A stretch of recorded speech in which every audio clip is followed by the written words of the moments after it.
Good afternoon, guys. So, had a little bit of technical difficulties, I think, with the Windows update this morning in my webcam, but I think it's all fixed at this point. So, I posted a YouTube video that's probably a lot better than this one's going to be to the Google Classroom already, but I still want to make sure that I give you something here just so that you could have extra things to watch to help you out with this stuff and kind of hear it from my perspective as well.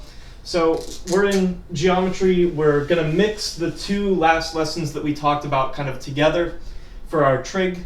And the last lesson, I think it was it was 2 lessons ago, I believe. There was a certain phrase that I said maybe this would be a good thing for you to start remembering a little bit. And that phrase was so ka toa. Once you remember that phrase, then you remember all of these ratios, and it's going to help you out with this chapter a ton. So based on this phrase, let's just see what we've got here.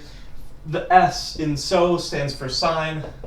Sine of what? Well, sine of some angle, whatever angle we are interested in looking at.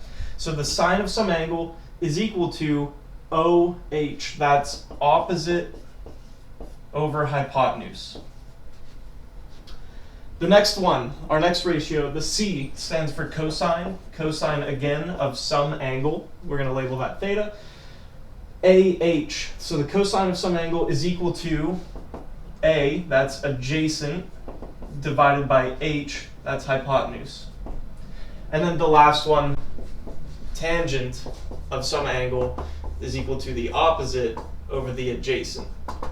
Tangent, opposite, adjacent. Tangent, opposite, adjacent. So if you can remember the saying, then you can remember these ratios, and if you can remember these ratios, then you can apply them to basically whatever triangles you want, as long as they're right triangles for now. So what does this look like? Well, before we had 30, 60, 90 triangles, and we had 45, 45, 90 triangles, and we were figuring out the extra sides on those things, but we did it without this. I say without this, it was really with this, but those are just the known triangles. They're the ones that are so common, and they appear so frequently, and they have such nice results that those are the ones that we kind of focus on to initialize you guys, to get you prepped for this sort of thing. But if I were to give you a triangle, and I have no idea what this particular triangle is, so I'm going to solve this kind of right with you guys. If I gave you this triangle, that is a right triangle, and I said this angle down here was, I don't know, let's go 48 degrees this time. And I'll give you this side. Let's pick just another random number. Let's do 17 meters. Let's say I wanted to know what this side is. Well, how could I possibly do that? And I think I've got a glare right there. There we go. If I wanted this side here, I don't have any good reference point. If this was 45 degrees, that would be great, because then we can use that special triangle and we can see that, oh, 17 here, so it's got to be 17 here. But this isn't 45 degrees, so we don't have that special triangle. Now, way back, you could have found a lot of those base triangles. Like I had you remember the x, 2x, or the x root 2, x root 3, just all that stuff that came with those special triangles. You would have had those kind of special triangles for other degree measures as well that you could then go through your book and find, but that's a lot of work and it's a lot of memorizing, and you don't need to do that because we have calculators and we have ways for us to figure out what these trig functions are for each of our angles, because really it's related a lot to circles. So let's see what we can do here. If this is the side that I want, and this is the side that I have, and this is the angle that I'm looking at, what I want to start doing is think about how do I label these sides based on this reference angle. And this is now a callback to that lesson that I gave for you guys like 3 lessons ago, where I had you labeling opposite, adjacent, and hypotenuse. So for this triangle, we can always label our hypotenuse. It's the one that's opposite the right angle. So this is my hypotenuse. The one that is opposite the angle that I'm looking at is the opposite side. So if I look straight across from this 48 degrees, I come up here, this is my opposite side. And if I look next to the 48 degrees, I'll find the adjacent side. But what you have to be careful of is that the adjacent side is actually the adjacent side and not the hypotenuse, because the hypotenuse is kind of also next to it. So always write your hypotenuse first. It just helps you out. So this is my adjacent side here. Now what we want to do is take a look at the things that we have and the things that we want and find the ratio up here that uses those two things. So look here, I've got the opposite side. I know that it's 17 meters, and I want the adjacent side. Which one of these three ratios uses opposite and adjacent? The tangent. So I can take the tangent of this angle, 48 degrees, and it should be equal to the opposite side divided by the adjacent side. So let's go ahead and do that. The tangent of this angle, 48 degrees, should be equal to my opposite side, which is 17, divided by my adjacent side, which I just have a question mark here. Let's just call that maybe x, because we're kind of familiar with using x as a variable. So x, tangent of 48 equals 17 divided by x. This is the ratio writing that we did 2 classes ago. And this, you know how to calculate this because your calculator is going to be set in degrees, and you can just type that right in. But let's solve this for x first. I want to get x all alone. So I'm going to multiply both sides by x. Since it's in the denominator, I don't want it to be in the denominator, and I have to multiply both sides. Cancels here, and I'm left with x times tangent of 48 equals 17. Now x is still not alone. I've got to get rid of this tangent of 48, so I'm going to divide by it because it's being multiplied. So I divide both sides by tangent of 48.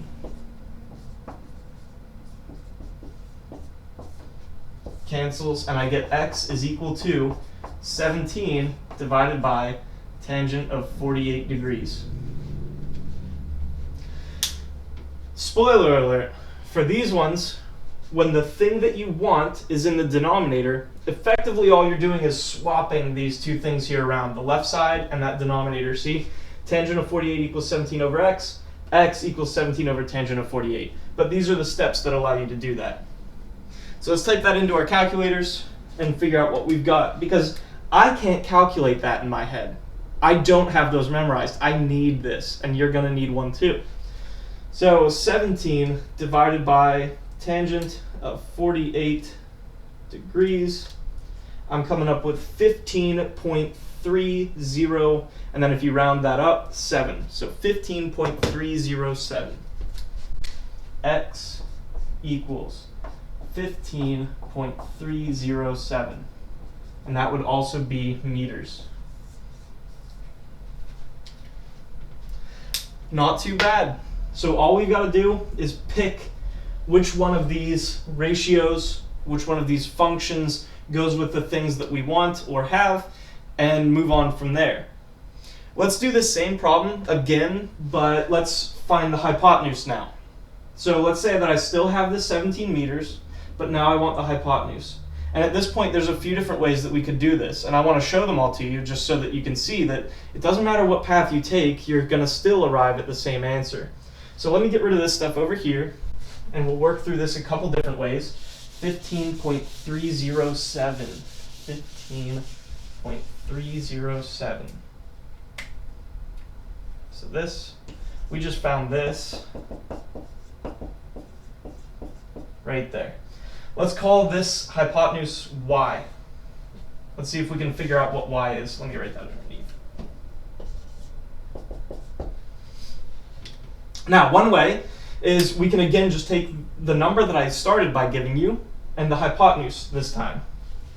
So in reference to this angle, 48 degrees, I've got the opposite and the hypotenuse. Opposite and hypotenuse, that's with sine. So I can do the sine of 48 degrees is equal to the opposite over the hypotenuse, which we're calling y. Solve for y, they swap. So I get y equals 17 over sine 48. And that gives me 17 divided by sine 48, 22.876. 22.876. Let's do it a different way. Since I had two sides, because I figured this one out before, really I could avoid the trig there because now I've got a right triangle where I know both legs. So I could have done the Pythagorean theorem. I could have done 15.307 squared plus 17 squared, and that should equal the hypotenuse squared. So once you have two sides of a right triangle, you can always do the Pythagorean theorem. Let's see if I get the same thing. I should. 15.307 squared plus 17 squared, and then you take the square root. 22.876. Ooh, can't write. 876. Same thing. It's a little bit different at some of these later decimals, but that's because of the rounding that we did when we found this first one. So that's one option as well. To find that third side, once you have the other two, you can just fall back on Pythagorean theorem like we have been. And then last but not least, we also happen to know what this angle is up here in the corner. It would have to be the other angle that would complete the triangle and make this whole thing 180 degrees. So here we have 90, here we have 48. How much more do we need to get to 180 from that? Looks like 42. So this would be a 42 degree angle. Now we can do the same thing with this trig stuff, but we could use this angle here as well if we wanted. Let's try it. Let's use the 42. Let's use the side over here, the 15.307, and this. There's tons of options. So let's see. Opposite and hypotenuse again, so sine of 42. But this time it's going to be 15.307 divided by y, which means y is 15.307 divided by sine 42. 15.307 divided by sine of 42, wouldn't you know it, 22.876. Again. So once you find one other thing, everything else kind of just falls out of this in whatever way you feel most comfortable with. But the fact of the matter remains, take the two sides that you're interested in or that you have something for and the angle that you're given and match them up to one of these rules. Let's do one more quick example and then we'll probably just end this here because this is fairly straightforward after those last couple lessons, I think.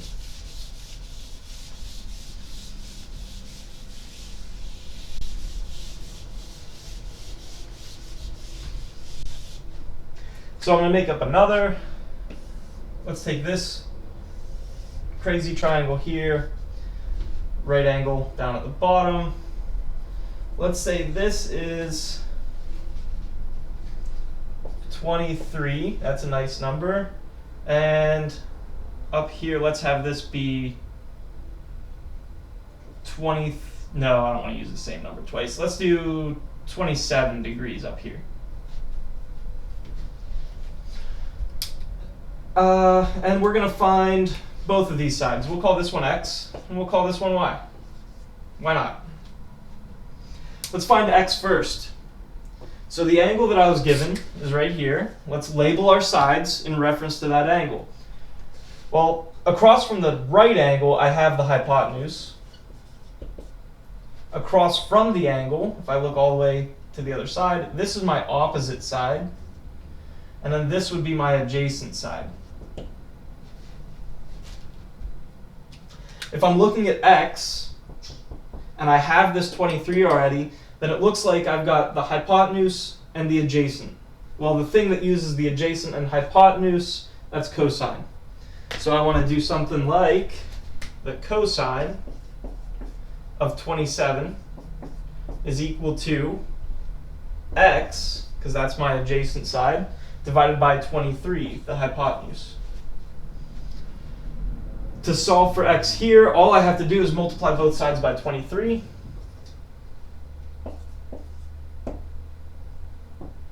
Cancels out on the right, so I got 23 times cosine of 27. That will give me x. 23 times cosine 27, 20.493. 20.493. That's what x is. And again, if this was a 30 degree right here, then I could go real quick to what the answer is because I know that triangle. But I don't know a 27 degree triangle. I just know a 30. All right, let's do our other one. Finding y here. I know what the hypotenuse is. I was given that. And this is the opposite. So what uses opposite and hypotenuse? Well, it's sine. So I can do sine of 27 is equal to the opposite, which is y, divided by the hypotenuse, 23. Same steps as up above, multiply both sides by 23, and we're going to get 23 sine of 27 is equal to y. If you calculate that, 23 times sine of 27, you get 10.442. So 10.442 is y. So in the worksheet that you're going to get for practice, you're going to be finding this missing side. It'll say which side it wants you to find. Just know that you can find the entire triangle, and we will be doing some practice with that here in the future. But for now, let's just keep it to one side. So find the side that it asks for. I hope this has helped. Have a good one, guys.